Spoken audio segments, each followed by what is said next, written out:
नमस्कार विद्यार्थी मित्रांनो, I am Sunil Lotan Sonawane from Tilaknagar Shikshan Prasarak Mandal Tilaknagar junior college Dombivli east is presenting 1.3 The Cop and the Anthem Part 3.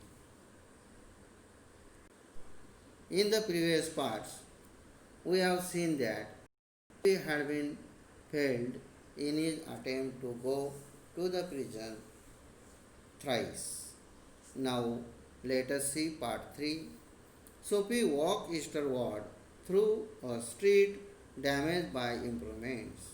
He hurled the umbrella angrily into an excavation.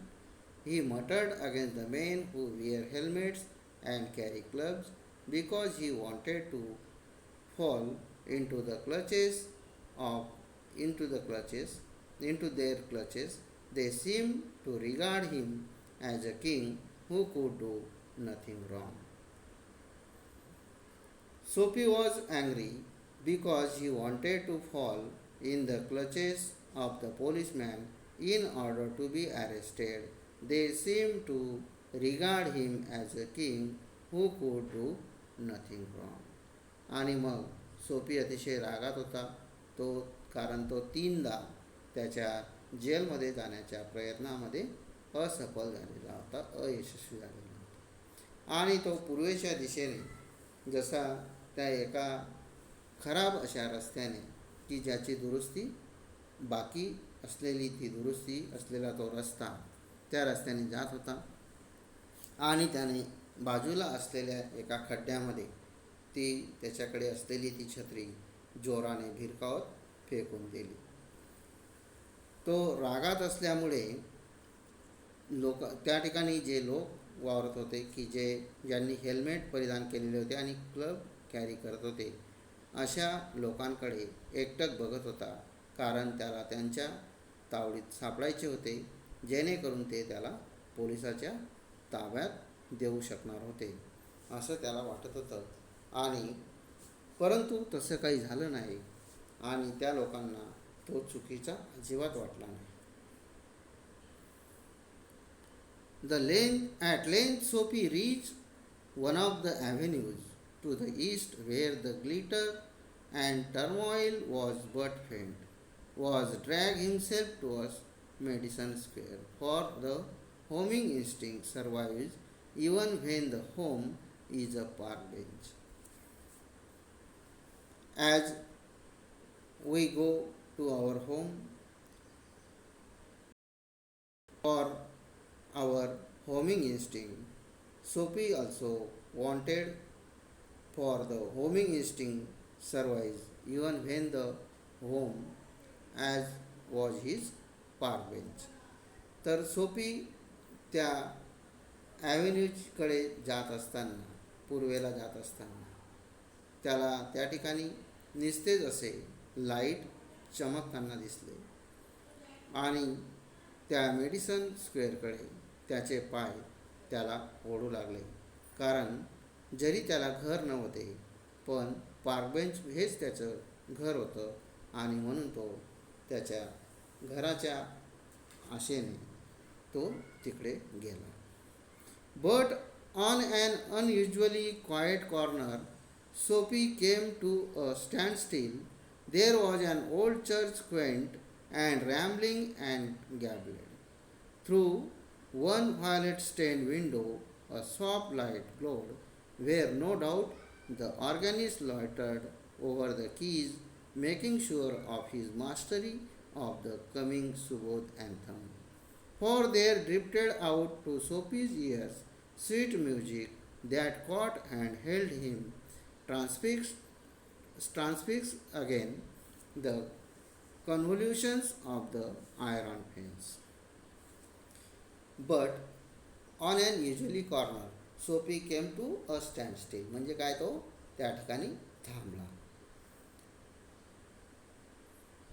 Here was an old church, quaint and rambling and gabled.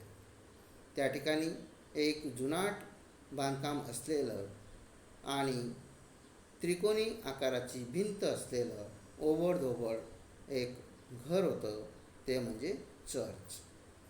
Through one violet stained window a soft light glowed, where no doubt the organist loitered over the keys, making sure of his mastery of the coming Subodh anthem. म्हणजे त्या ठिकाणी त्या खिडकीमध्ये एक violet अशा रंगाची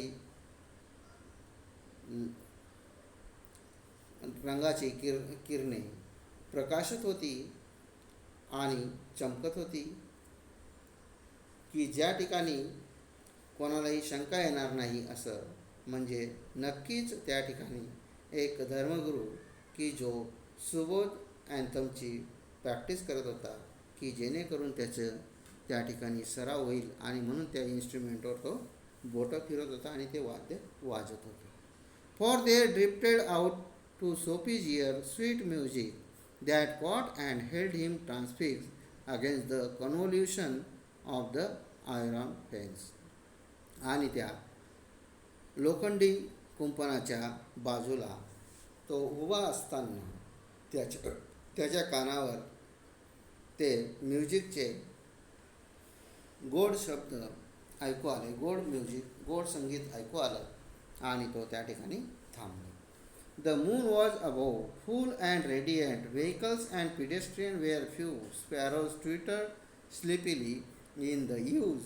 Or a little while the scene might have been a country churchyard, and the anthem that the organist played cemented Sophie to the iron fence, for he had known it well in the days when his life contained such things as mothers and roses and ambitions and friends and immaculate thoughts and callers.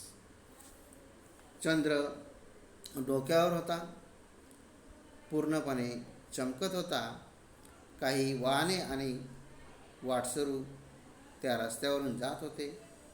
चिमण्या घराच्या छताला लटकून त्या ठिकाणी ट्यूट्यू करत होत्या.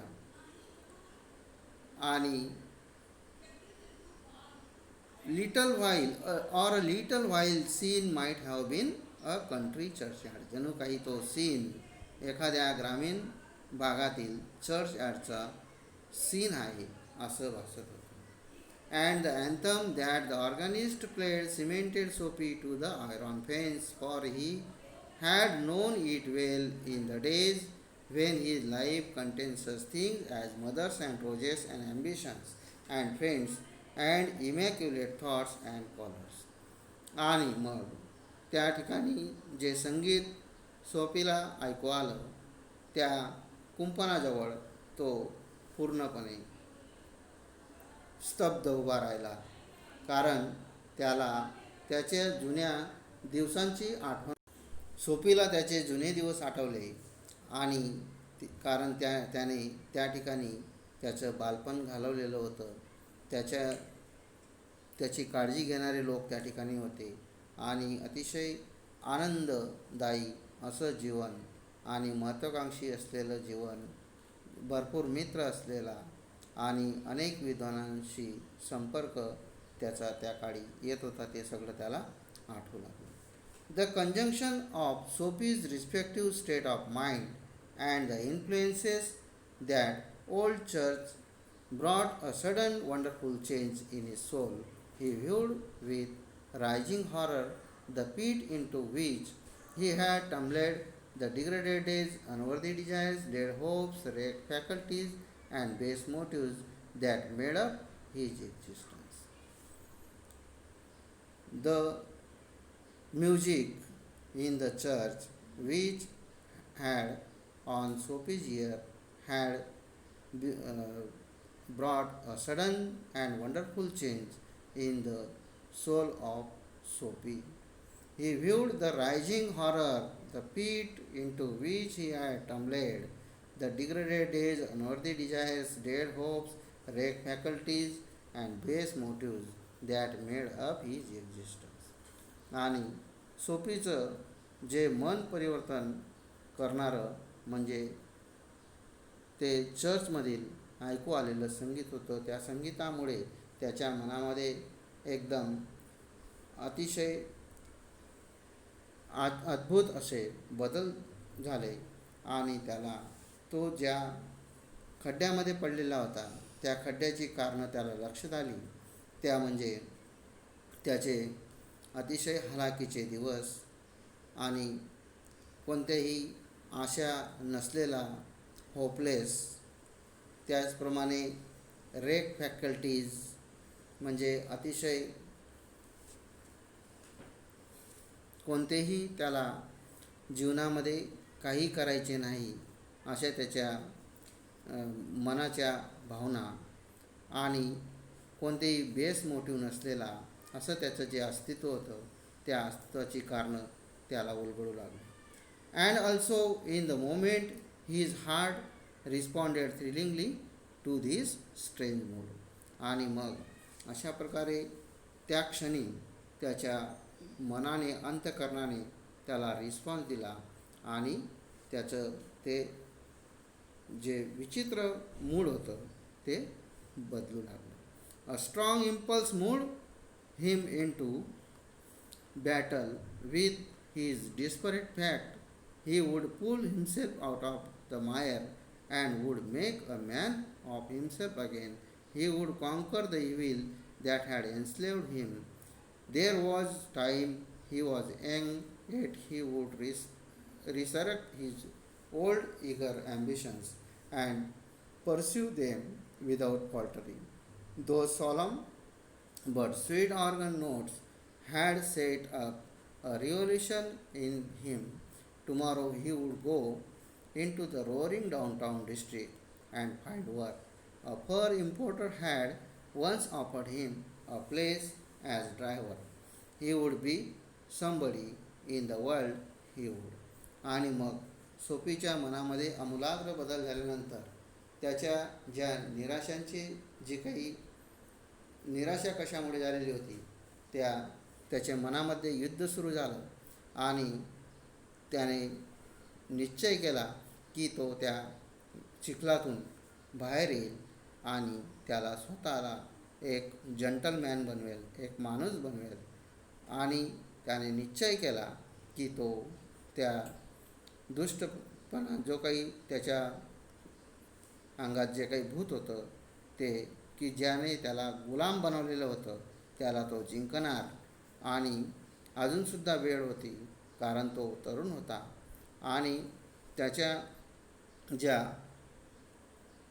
जुन्या महत्त्वाकांक्षा होत्या त्या महत्त्वाकांक्षांचा तो पाठलाग करेल आणि त्याशिवाय तो थांबणार नाही. जे संगीत त्याला त्याच्या कानावर ऐकू आलेलं होतं त्या संगीतामुळे त्याच्या मनामध्ये एक क्रांती निर्माण झाली आणि त्याने निश्चय केला की तो उद्या सकाळी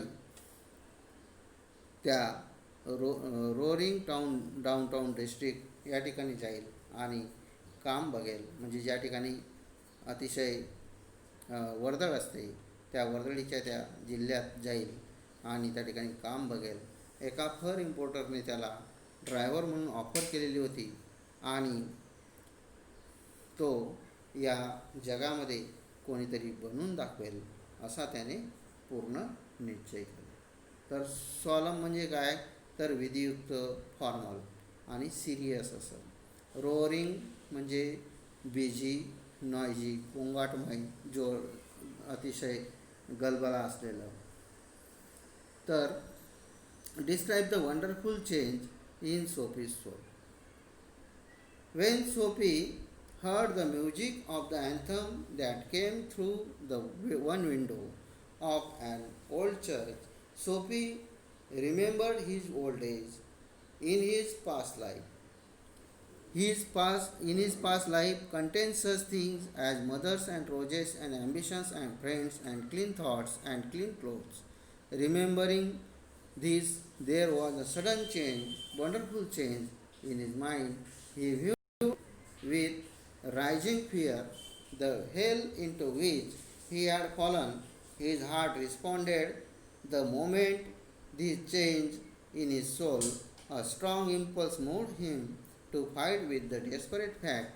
He determined that he would pull himself out of the mud. He would make a man of himself again. He would conquer the evil that had enslaved him. he find that there was a time he was young yet, he would restore his old eager old ambitions and pursue them without losing his strength. The solemn he had heard, he had set up a revolution in him. He determined that he would go into the roaring downtown district and find work. He would be somebody in the world. तर या ठिकाणी एक activity आहे तुमच्यासाठी.